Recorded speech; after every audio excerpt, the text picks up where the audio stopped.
భాగ్యనగరాన్ని ఒంటరిగా ఏలాలని MIM decide అయిందా? Greater ఎన్నికల్లో సింగిల్ గానే పోటీ చేయాలని ప్లాన్ చేస్తుందా అంటే అవుననే సమాధానమే వినిపిస్తోంది. అధికార కాంగ్రెస్ తో దాదాపు తెగదెంపులు చేసుకున్న పతంగి పార్టీ రాబోయే గ్రేటర్ ఎన్నికల్లో ఒంటరిగా పోటీ చేసి సత్తా చాటాలని నిర్ణయించుకుందన్న గుసగుసలు వినిపిస్తున్నాయి.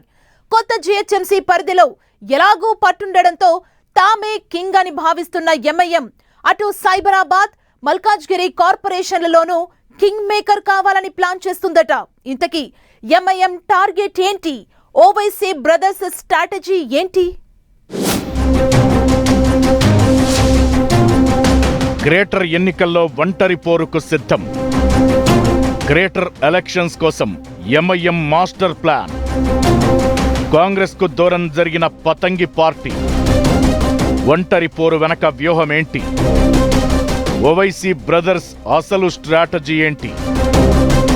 హైదరాబాద్ పై ఎంఐఎం పార్టీకి గట్టి పట్టు ఉందనడంలో ఎలాంటి అనుమానం లేదు. కొన్నేళ్లుగా హైదరాబాద్ ఎంపీ స్థానాన్ని గెలుస్తున్న మజ్లిస్ పార్టీ గ్రేటర్ ఎన్నికల్లోనూ సత్తా చాటుతూ వస్తోంది. జీహెచ్ఎంసీ పరిధిలో 3వ వంతు డివిజన్లను గెలుస్తూ వస్తున్న ఎంఐఎం హైదరాబాద్ రాజకీయాల్లో తనదైన ముద్ర వేస్తోంది. రాష్ట్ర విభజనకు ముందు తరువాత అధికారంలో ఎవరున్నా సరే వాళ్లతో జతకట్టి తమ బలాన్ని మరింత పెంచుకుంటూ వస్తున్నారు ఓవైసీ బ్రదర్స్. ప్రభుత్వాలేవైనా తమ ప్రాంత అభివృద్ధితో పాటు తమ మాట చెల్లుబాటయ్యేలా పావులు కదుపుతూ ప్రత్యేక గుర్తింపు తెచ్చుకున్నారు.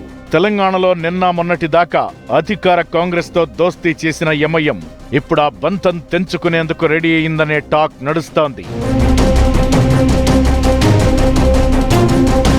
హాట్ రాజకీయ పరిణామాల మధ్య అధికార కాంగ్రెస్ కు ఎంఐఎం కు పూర్తిగా చెడినట్లు తెలుస్తోంది.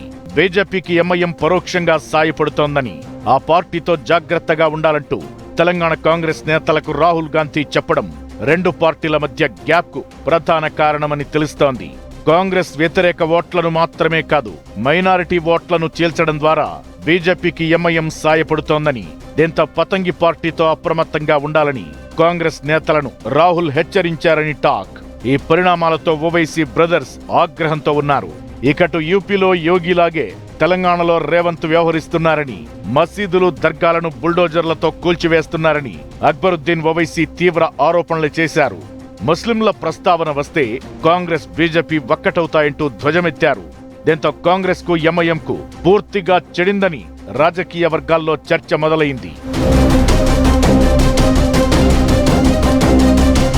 ఇలాంటి పరిణామాల మధ్య హైదరాబాద్ ను ఇక ఒంటరిగానే ఏలాలని ఎంఐఎం డిసైడ్ అయినట్లు కనిపిస్తోంది. జీహెచ్ఎంసీని విభజించి మరికొన్ని మున్సిపాలిటీలను కలిపి గ్రేటర్ ను 3 కార్పొరేషన్లుగా ఏర్పాటు చేసింది సర్కార్. త్వరలోనే గ్రేటర్ ఎన్నికలు నిర్వహించేందుకు సన్నాహాలు చేస్తోంది.